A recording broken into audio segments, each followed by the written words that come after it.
Monsieur le président, mesdames, messieurs les ministres, mes chers collègues, le prix du gaz va bondir de 12,5 % ce vendredi à l'approche de la saison hivernale. Une augmentation qui, selon la Commission de régulation de l'énergie, perdurera jusqu'au printemps prochain et qui représente une dépense supplémentaire de 600 € par foyer sur l'année. Sans compter l'augmentation parallèle du prix de l'électricité que les associations de consommateurs estiment à environ 10 %. Le renflouement du chèque énergie de 100 € est une bonne nouvelle, sachant que nous la demandons chaque année depuis 2019. Néanmoins, il est urgent de trouver de nouveaux outils de régulation du prix de l'énergie. Par le biais de la TVA, toujours à 20 % sur le gaz et l'électricité, les recettes de l'État vont progresser. La baisse, même temporaire, du taux de TVA est une piste parmi d'autres pour venir en soutien aux Français qui voient leur pouvoir d'achat mis à mal.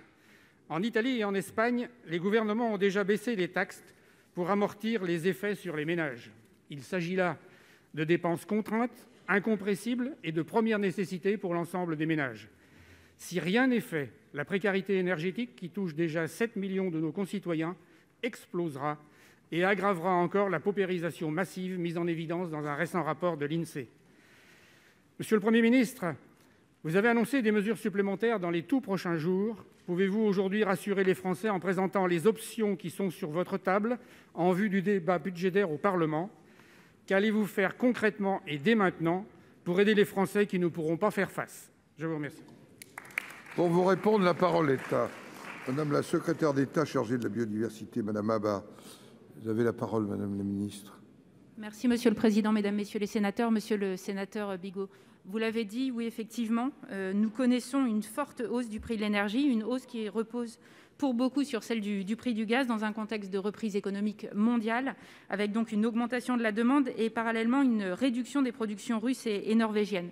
Or, la France, vous le savez, importe 99 % du gaz naturel qu'elle consomme. Ces évolutions des marchés internationaux, elles ont donc des conséquences sur les tarifs de cette vente de gaz et elles impactent directement 2,8 millions de ménages avec des conséquences sur les tarifs réglementés, alors même que face à cette situation due à des facteurs extérieurs, on le redit, les Français sont protégés de ces variations par l'Arenh et les tarifs réglementés qui atténuent fortement cette hausse.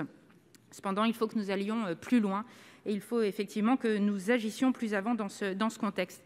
Nous agissons en déployant et en renforçant, vous le savez, le chèque énergie, un chèque qui a bénéficié à près de 6 millions de foyers avec un montant moyen l'an passé de 150 €, qui pouvait monter jusqu'à 277 € et qui sera renforcé dans ce contexte exceptionnel par un chèque exceptionnel de 100 € qui sera versé directement dans les boîtes aux lettres de ces 6 millions de bénéficiaires avant la fin de l'année.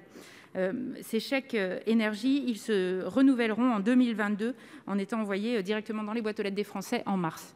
Avec également la prime Rénov' qui doit permettre aux Français, par des aides à la rénovation énergétique, à la fois de réduire nos consommations énergétiques, mais aussi de faire baisser leurs factures.